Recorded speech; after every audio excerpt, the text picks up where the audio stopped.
Hello everybody, my name is Peaclock, and today I'm going to show you a couple of warlock builds that I use and that are pretty good as well, of course.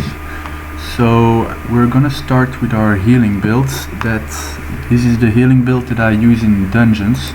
Let's take a look at the ability scores first. I went for dexterity because it gives crit severity, and as a healer you want a lot of critical heals, and your critical severity obviously is going to increase the outgoing healing by quite a bit of that. And then for the second one I went for wisdom because obviously it gives outgoing healing. I have not much to say about this. I think this is it. Then for the artifacts I have the Weaver Venom coated knives, obviously because it's part of my set. And then I went for 2 journals because it gives a good amount of HP and I like being tanky, and it gives some power as well. And then I went this one because it's another debuff that it gives, so it's actually pretty handy to swap these around. 3 of my 4 artifacts debuff or buff the party, which is very good as a healer. Next to your healing, the thing you want to do is buffing and debuffing, so that's very nice. So we're gonna quickly go over the gear now. I'm sorry for all the empty enchantment slots, but they are on my other loadout. So this one here, not much to say about. Gives you extra power where it's versus bosses, obviously. There is not much, basically all the good things give power, so yeah, I went this one. For the armor I'm still going bark height because it gives you 3% less incoming damage, which is pretty good. It's not something like defense that you can cap, right? So it makes you a bit tankier, which is something I totally went for as a healer. I have all my stats capped, so basically the only thing I can do is either way go for more damage or go for a tankier build, and I decided to go the tanky way. So I have bark height for the reduced incoming damage. I'm still using these gloves also because they give me reduced incoming damage. Then I went burnished. You can also go alabaster or the Tom set, you know, there. It's not the best one, I would say, but it's very good, you know, it's very good. Then over here I went for these feet pieces because I really love the bonus actually. Most healers use these ones, but I feel like I don't really need all the extra power. I have enough power, and my action points, you just need to use your daily whenever you can, right? Because otherwise this set bonus is pretty useless. But you can use this as well. Then you just use it for the extra stats, right? It gives a 1k crit, which is pretty nice, which these ones don't give, unfortunately. But I really love movement speed. Movement speed makes you able to dodge so much more, crowd control. It's good for positioning. It's really a underrated stat, if you ask me. So then next for my set I went to Wyvern set. There are some other sets you can go. I personally love this set. Most of you won't have it probably, but it's very nice, but it's pretty bugged at the moment. For my rings I went for extra daily power damage because we have 1 daily AoE power which deals a ton of damage. But I'm actually also going to try to change these rings for the Tom rings that give the same bonus as this one, 3% less damage from ranged attacks. So if I have 2 of those, then it's really going to make me a shitload more tankier than I already am. This one, the other part of the set, obviously gives some stats that we can use, right? Dexterity and intelligence. Those are the perfect stats for us, actually. Then this one for your AP, obviously it's always very nice. And this one I move faster, which is nice because I try to tank, so movement is always, I'm just a big fan of movement speeds, you know, guys. Let's go over the powers right now. For your at wills you need this one, Soul Reconstruction. It's your main healing. It's actually the strongest healing power for healing just a tank or one targets basically. So it's really good. It doesn't consume too many sparks, but it's a solo target heal. And then a second at will I use Essence Defiler. Just because it siphons some soul sparks and it's always nice. You never have enough of those, right? For the encounter powers I went Shatter Spark. It's your AoE heal. You should be careful when you use it to not overuse it, but if your healing is good enough you can get lazy and you just press this and then you heal more than enough and you won't run out of sparks if you use this power enough, right? Just every 15 seconds you just use that one. Pillar of Power, our second power, basically it's a huge buff, so it's very nice, and for us it also gives us increased outgoing healing, if I'm not mistaken. Then yeah, you see your healing is increased, so it's nice to heal out of here. Try to position it well where your DPSs will stand. It will give them 5% damage buff, which is awesome. And then as my final power I'm going Warlock's Bargain. It's very nice, it has no cooldown and it removes one debuff from everybody in your party. Now unfortunately there are some debuffs you can't remove, but most of them you can, so it's good. And it will also increase your outgoing healing by 10% for 5 seconds. So when you know mechanics, you know when you will have to heal a lot, you just use that once and then you know your healing will be a lot better. For my daily powers, obviously I'm using this one always as a safety measure because it's very nice. It gives a good AoE heal, and I really love the increase of resistance on your whole team. The damage that you take isn't really a big deal in my opinion.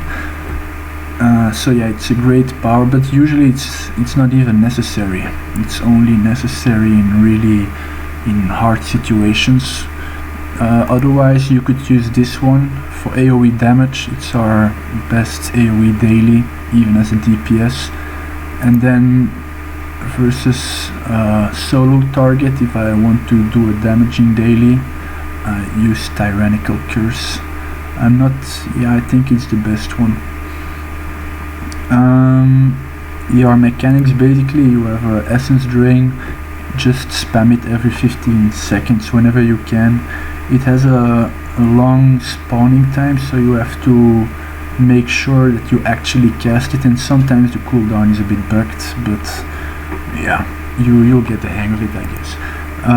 For class features I use Shadow Walk because it gives critical strike and extra movement speed, and yeah, I'm a huge fan of that. And I use this one.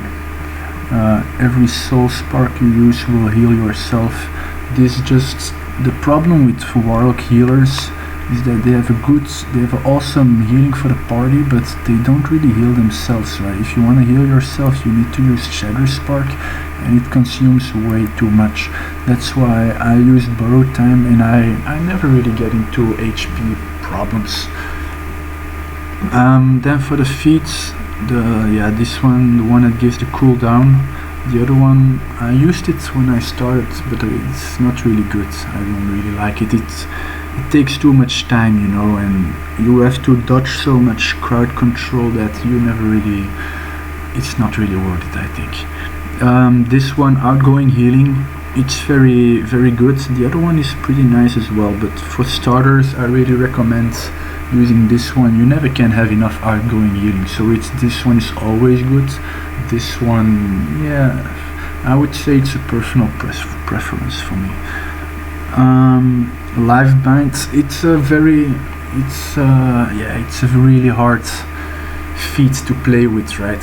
So I don't really recommend it because of the fact that we do not have a lot of self-healing. This one, yeah, basically it makes it's a very, I think it's actually still bugged, I'm not sure about that. Yeah, increased incoming healing, always nice. Obviously, of course, when your HP is low, you want the most of that. Yeah, I don't really use, I think it's from this, if I'm not mistaken, that it heals you more, but it doesn't, yeah, it siphons some life. I think that's the effect from this, but it's not very interesting, I think, because I have this and it's more than enough. And yeah, spark energy, basically because the other one is useless. This is the only good option here. For the boons, I want blessed advantage here because it seems nice. You, especially the rank 3 there, you know, recharge abilities reduced by 6% for your Q, so that's pretty nice, right? Here choose 2, obviously you go the out healing, and then I went incoming healing. You can, there are some other good ones. You can still go crit severity because it will increase your crit heals, and crit heals, oh man, sometimes they just blow you away, like how huge they are. We don't really have a lot of recharge speed. I guess action point could be interesting, but I feel like daily powers are not really necessary as a healer. It's just the buff that you get, but it's not as good as these two, right? And then from tier 1 to tier 4, eventually you have to see for yourself. You want critical strike, it will be a stat you can't have enough in, you can't have enough of it, I'm sorry. But for the other stats you just have to see which ones you already have kept, and then you just fill it in with this. Power as well. Power is nice, but you have to make sure that you always have 125% of your power in critical strike. So make sure not to just purely go for power, because it can decrease your healing actually. And then here I went HP because I love HP, movement speed, yeah. It's all pretty personal if you ask me. So yeah, and then companions, I'm using this little guy because he gives crit and outgoing healing, and no, he gives power, yeah. Let me see what he gives. He gives crit, power, 2 stats that we like, in awareness. It's not too bad. You have the rat, that's a bit better, but yeah, crit is nice for us, right? And then I don't know, how do I show this to you? This guy gives it. Yeah. Anyway, so the radiant, this is the yeah, like this. So this one gives 8% healing, which is very nice. Deflect is it's secondary. It's the Iron Stone of Radiance. This one is Rebel Mercenary, it's actually written wrong. Also again the outgoing healing, accuracy, again it's not that important. And here 10% because it's legendary, and defense is always nice, right? We need defense capped, so and then the neverwinter guard also because of the healing. There is another one, the companion, that's actually the best outgoing one. It's called Quickling because it gives crit as a secondary stat, but it's ridiculously expensive. And then as a last one I just went Deep Crow because of the 6k power it gives me. It's very nice.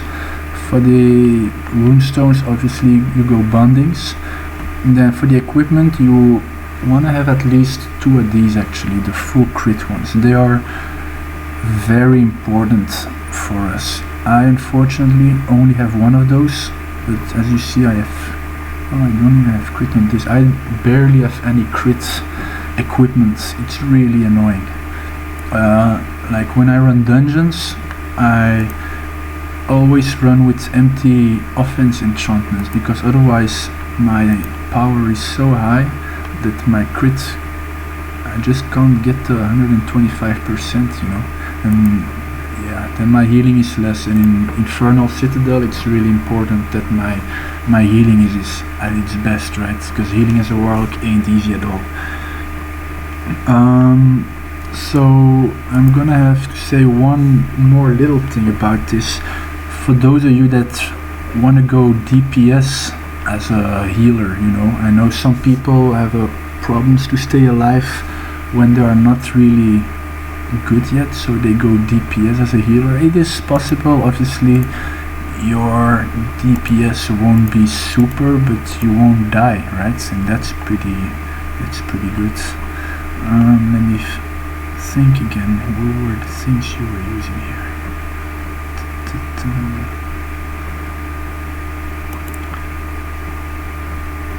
I think it was this one, right? Like this.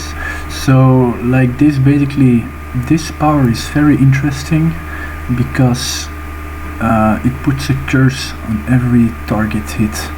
And if you just spam it on you, you know, so like you just go to the ranged targets, you just spam it on you, the melees will come to you, the ranged, you're close to them, so they will be in target as well.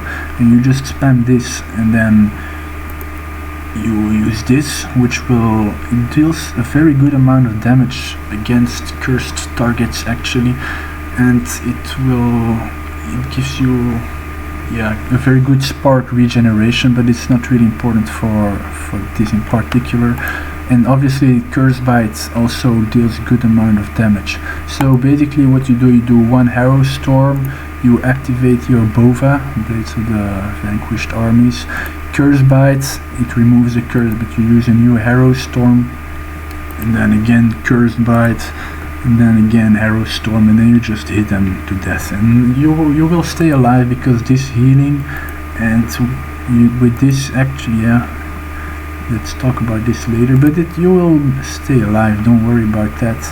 For the, obviously if you want a DPS, you use these two here, or this one is not super. And then for the class features, I like this one because it reduces their damage, which will obviously make you a little bit tankier, but you can also use this one as a other way of healing. This one will heal you, whereas this one will reduce the incoming damage. And with this it works, with Harrow Storm it works very nice, right? And then as a second one you can go this one because it will heal you and it will give you soul sparks, which is pretty important to keep. You really want to spam your Harrow Storm, so it's important to have a bit of a regeneration there. Your feats, I guess I never really went DPS, I never really built feats, so I don't know, but I'm sure you can figure that out yourself. And then let's talk about, we still have to do the mounts, right? I just have this one. Currently I'm using the 5% movement speeds because I love movement speed. I can use 10k power, but I have more than enough power, so I don't really need it. So I use movement because I love it. And yeah, this is how I look, by the way, in case you ever see me in game. Looking pretty good. I have the most epic mount in game. Unfortunately, the second most epic mount, because the first one is the same, but it's a unicorn, and a unicorn riding a unicorn. So then let's talk about DPSing. I'm actually first gonna talk about this one. So the cursing build, it's your best AoE build, but it's very bursty. So it's very nice when the battles don't take too long, and once your powers are off cooldown, you have ridiculous damage again. Let's talk about ability scores. In general, for all DPSs, you always go intelligence for the magical damage boost. And then I went charisma here for recharge speed, because this is all about your warlocks. DPS are all about doing counter powers. Charisma, you can say, I don't really use this build, and I find it pretty odd that I'm using charisma, because I would actually have gone dexterity as well for the crit severity. You will see it in my main builds. I'm still using this one because it's 10% extra damage. With that burst, there is no other set that will give you the same damage. Although, because you can use the taunt set, I even have it, this one, but you always have to stand still first for X amount of seconds, and by the time you have waited, they could already have been dead. That's how crazy our damage is. Again, this one is for solo targets. Usually I only use it in Under Mountain. I use this one. Ebony Stained, it's especially versus mobs, it is the best piece of gear. I use another one for solo targets. These ones are very good. Against the burnished, very good, not the best, but it is very good. My modification there is increased damage done by Hellish Rebuke. Ignore my weapon enchantment, it's very old. I recommend you to go Vorpal or Bowthorn. Those are the good ones, or maybe Lightning, but I haven't tested those. Here I went power and crit severity in the modifications. They are the best things to go for. And the feet, obviously Rusted Boots, it's the best piece, but you just have to make count of that decreased incoming healing. In dungeons, it's really not cool to heal somebody with minus 25%, and I know that because I main healing. So yeah, I went the Orcus set still, but you can. There are a lot of different options. Some go this set here. I believe this is the music box set, but it's only when you activate dailies. Most people would go for this one, because once you stand still you have 5% extra damage. Even the new set from Infernal Citadel does not give that bonus. It will give you 5%, but only in the new zones. I'm not really a big fan of that. For the rings, I went Ebonized purely because of the bonus. I believe you can also find that bonus in the Tower of the Mad Mage ring sets, but I'm broke, you know. I'm a poor player. I don't have the money for all that, and I haven't really gone into Tower of the Mad Mage myself, even though I'm pretty sure I could. I don't know why. I think it's because my PC is too bad, you know. For this one here, the shirt, the action points, and here again action points. As DPS, you want to go for three journals if you can. If you have Misty Event, I recommend you to go the new ones, purely because they will give you a double amount of stats, and stats are pretty hard to cap if you ask me. I still haven't reached my caps on my real loadout. And obviously the fourth one is combined to your set. But that was actually not very important. What's really important here are the powers. You only have one option here. Well, let's start with the at-wills. I'm a big fan of Hellish Rebuke. I use it as my main at-will because of its power. I also use it no pity, no mercy, so that makes it like a lot better. And I use Dark Spiral, which basically a lot of times you will randomly see like 3 blue little balls floating around you, and you will cast this and it will do damage like an encounter. So you know, here you see it's 285 magnitude. That's more than Fiery Bolt, right? So that's ridiculous. Although it's only single power, but single target. So let's talk about the encounter powers. You need Fiery Bolt, Hellfire Ring, and obviously Curse Bite. So the thing you use one of those and then you use Curse Bite, you use the other one, Curse Bite again. It's very easy, you don't need a big brain for that. And then again, dailies, Tyrannical, if you're facing a solo target, but then I wouldn't even recommend you this build in the first place. This is strictly for AoE. And then as a daily for AoE, obviously Accursed Souls. I haven't really tried Gates of Hell. I remember a long time ago this was the good one.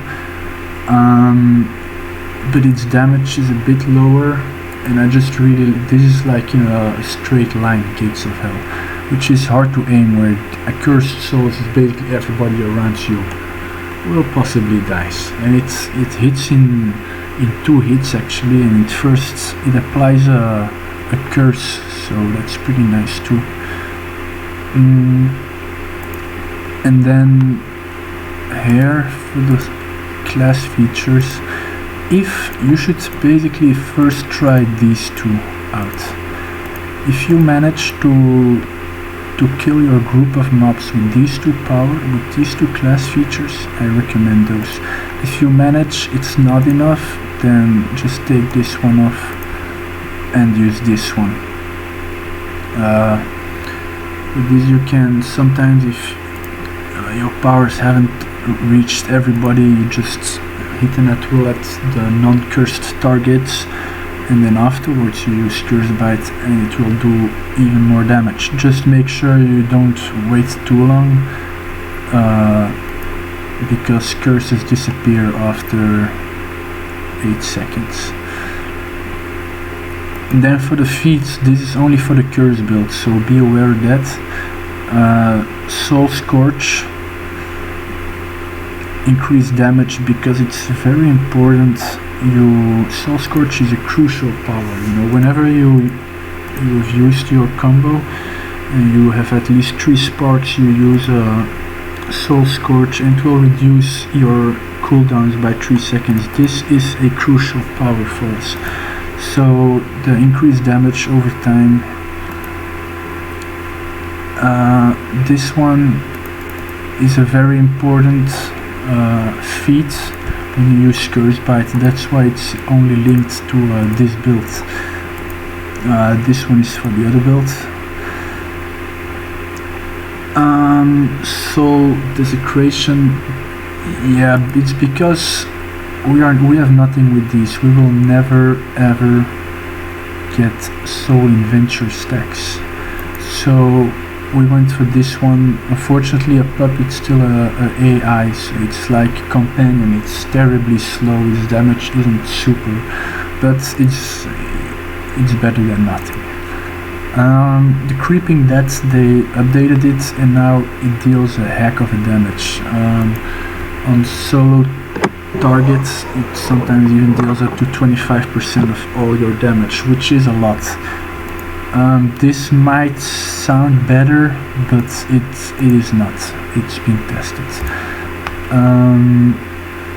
And then this one, obviously, for the cooldown on Soul Scorch, which is very, very important as well. Although some people like to combine these 2 feats, you just need to cool down on Soul Scorch. It's very important. If you use this feat, the Wrathful Souls, then you also need this feat, and you should never use Soul Scorch. You see, the nice thing about our Soul Sparks is that they also increase your damage, and when you have full Soul Sparks, it's 7.5 extra percent damage, which is very nice. It's up to you to feel if you prefer the damage or if you prefer the cooldown reduction, right? It depends on your tempo, on clearing and all that. So yeah. For the boons, I went for Deadly Rage purely because this is an AoE. It's versus trash mob, so you kill a lot and you want extra damage. Here I went action point and recharge speed, but again, perhaps the recharge speed should have been critical severity. Yeah, it should have been, but I never use this loadout. And then again, the rest is all optional depending on which caps you still need. And power is always very nice, so once you have everything capped. This is extra damage, so it's pretty nice. But it's not a must, right? And then movement, I like companion influence because it gives you extra statistics. And then the movement speed. This is the other build. This build is all around and has the big pro that you have with everything in here. You can go solo target and you can go multi-target. You're not going to lose. You will sometimes deal a bit less damage as AoE, although this AoE build competes pretty well against the cursing builds. It really depends from dungeon to dungeon how fast everything dies. And yeah, so this is our soul investure build. Everything here turns around getting 5 stacks of soul investures, right? That will increase your damage by 20%, and that's what this build is all about, but we'll talk about that later.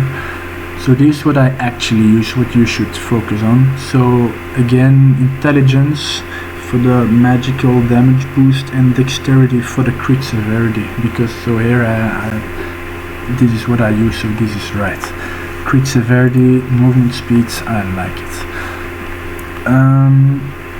Let's talk about the artifacts again. 3 artifacts that I try to make as journals, and then the 4th one connected to my set. Here I use the Mad Mage because this is more, against bosses you move less, so you get more out of it. This piece is against solo target, obviously, extra power. Here I went this one. It's a piece you can bind the stronghold from those traveling merchants or mysterious merchants. I don't even know how they're called. Although a lot of people prefer ebony stains, and a lot of people say it's better, but I just love the underdog, so I went for this guy, this piece here, and it's pretty nice if you ask me. I like it. The item level is also a little bit higher, and that's not going to make a big deal, but it's nice. Here I still went for this one because of the encounter power. We deal a lot of damage through those. It's important. Still burnished, and then the rusted boots again. Increase damage by 5%. Ebonized rings, again, also the same. We'll change those whenever I can. Action point gain, very nice. So let's talk about solo target first, because that was our main goal out of this build actually. Again, Hellish Rebuke, because it deals nice damage and all that. And then Dark Spiral Charge.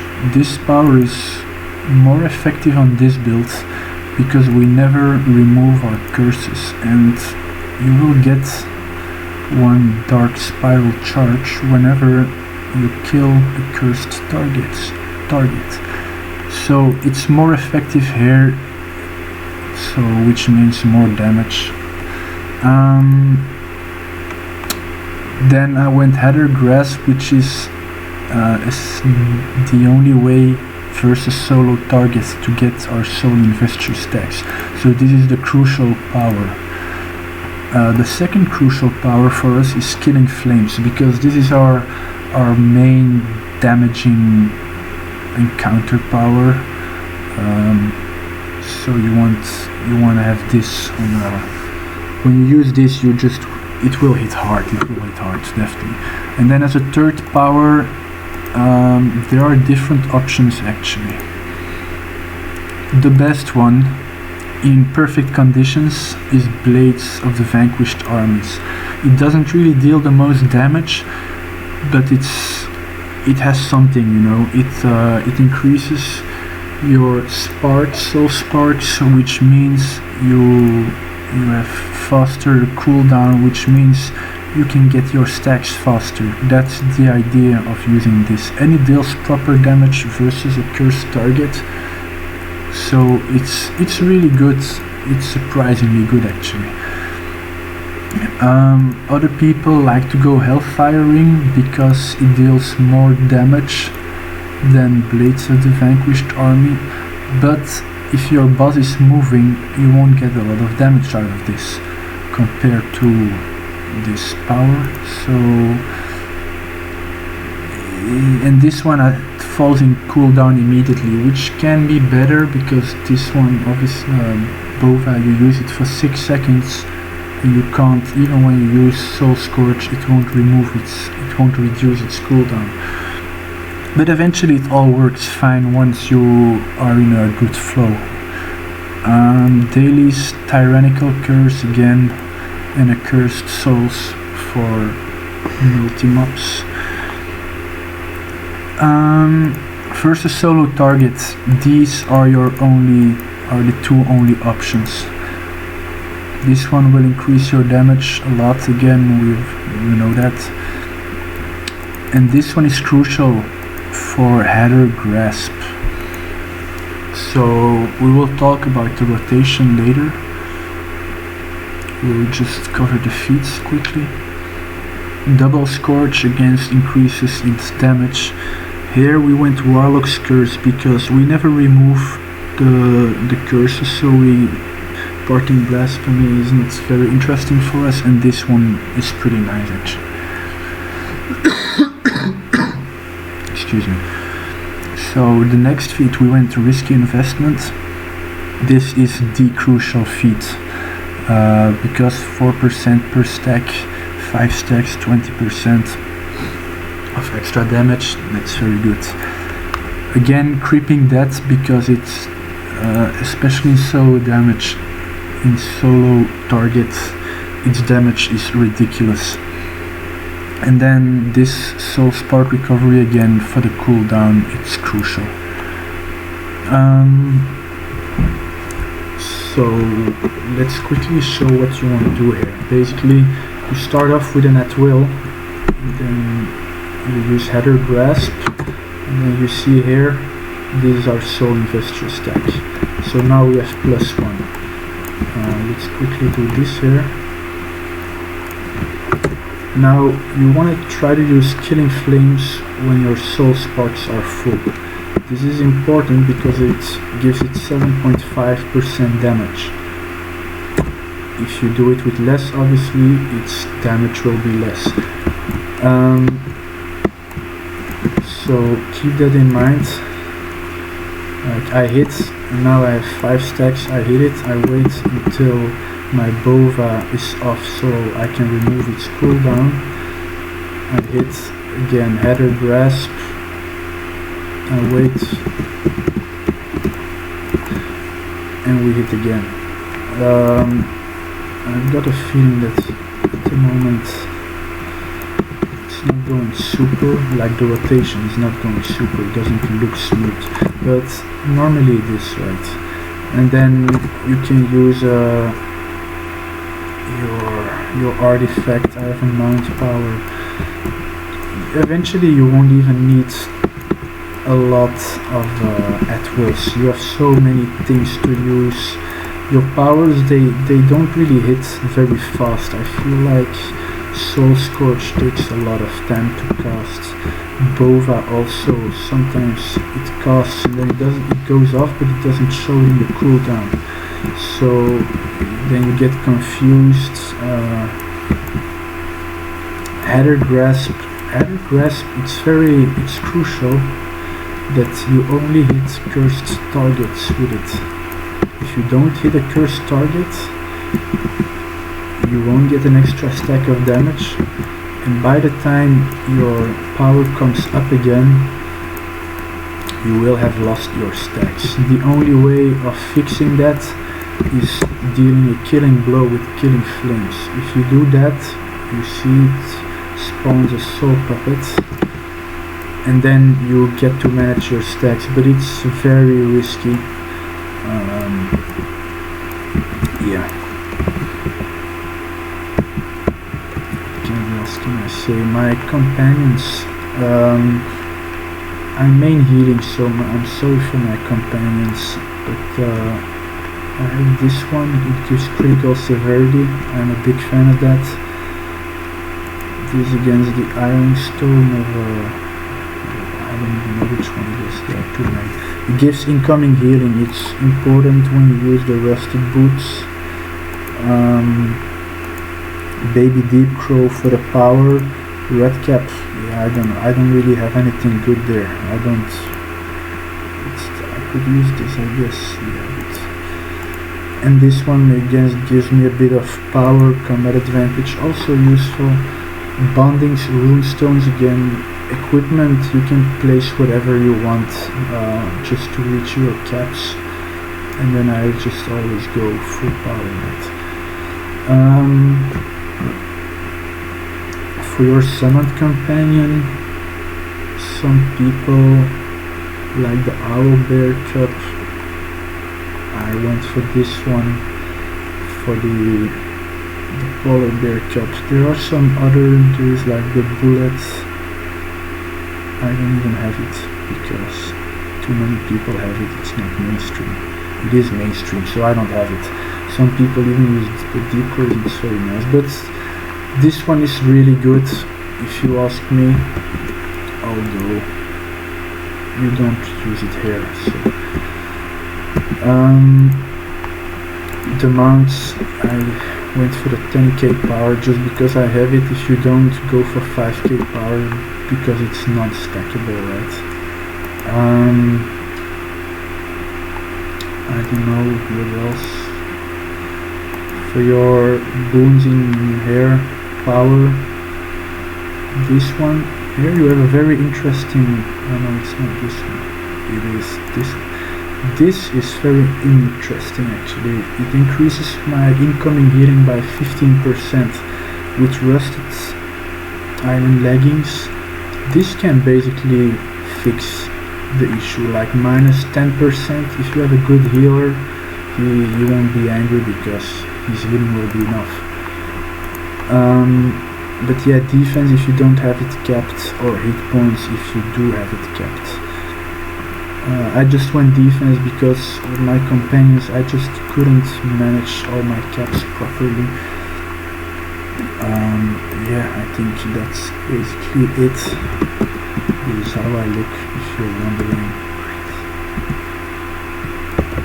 And then the second AoE build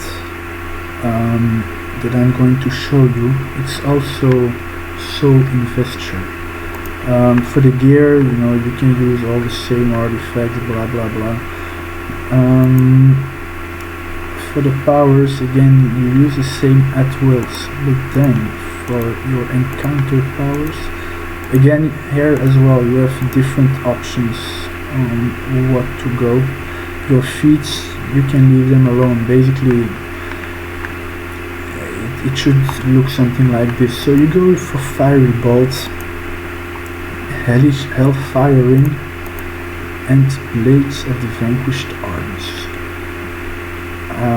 This power really deals crazy damage if you have a lot of mobs around you, which is awesome.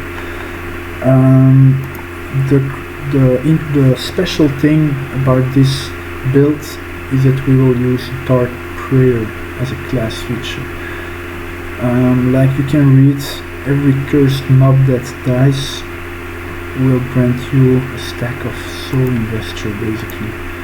So if you have 5 monsters dead, you will have 20% extra damage, which is very nice.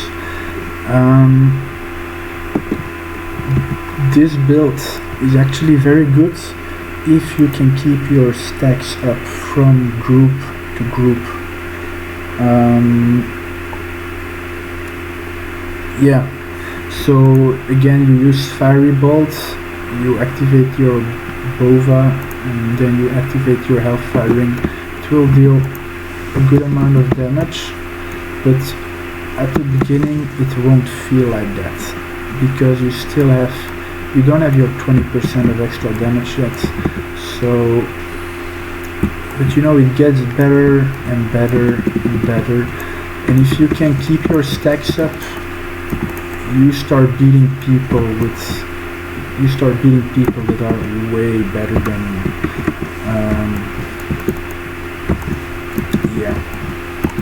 So this is what I use, like, against the huge groups. Some people also, let's cool down. Some people also go like this. This is a bit more hybrid, you know, you still deal a good amount of damage. The interesting thing about, if you use Killing Flames in combination with Dark Prayers, and you kill a target with Killing Flames, you will actually get 2 stacks. So that's very, very good as well. And also, it's when you are doing solo content mainly, and you just killed your group of monsters, you're running to the next group, but you have a feeling that your stack is running out soon. Sometimes you can use Killing Flames on the weakest monster in the group, it will kill it, and you will keep your 5 stacks. It's a bit sacrificing Killing Flames for not losing the 20% of extra damage. It's a worthy sacrifice, if you ask me. So yeah.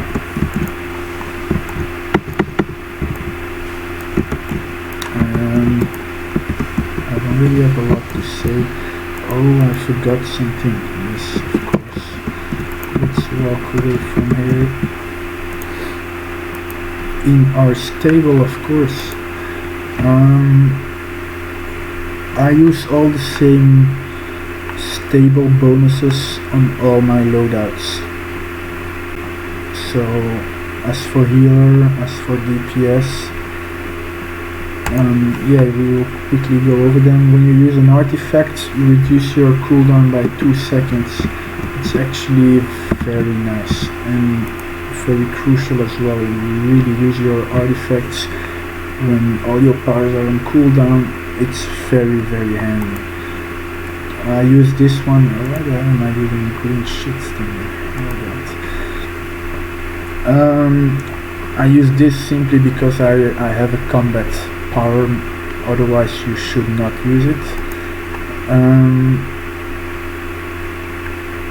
Why the hell am I using this? I mean, it is good, right? But it's not that good. It's only when you receive damage from critical. Yeah, I should definitely change. I don't know, man. I think this comes from my healer stable, and I just copied everything.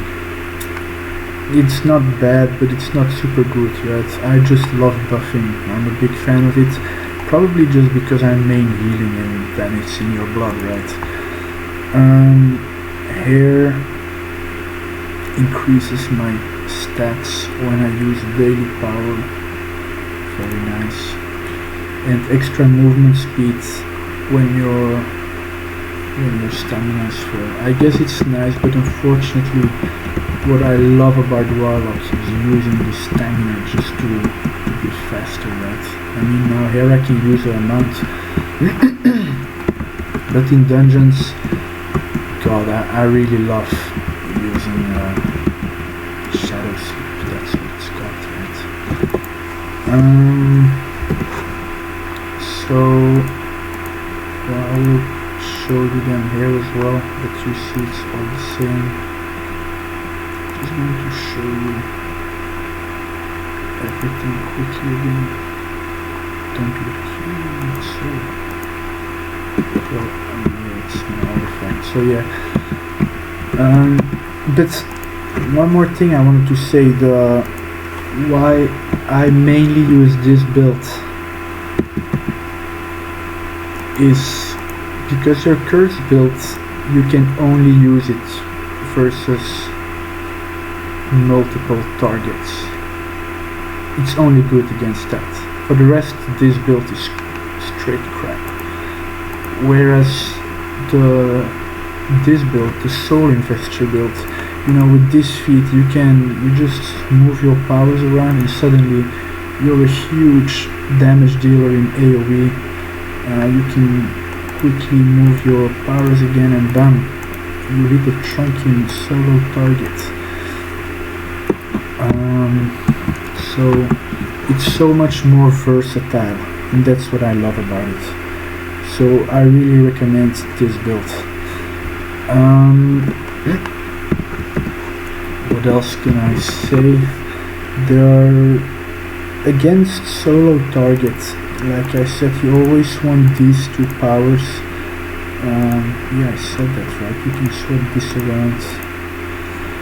We have a lot of good powers here. Like this is a good power. This is a medium power.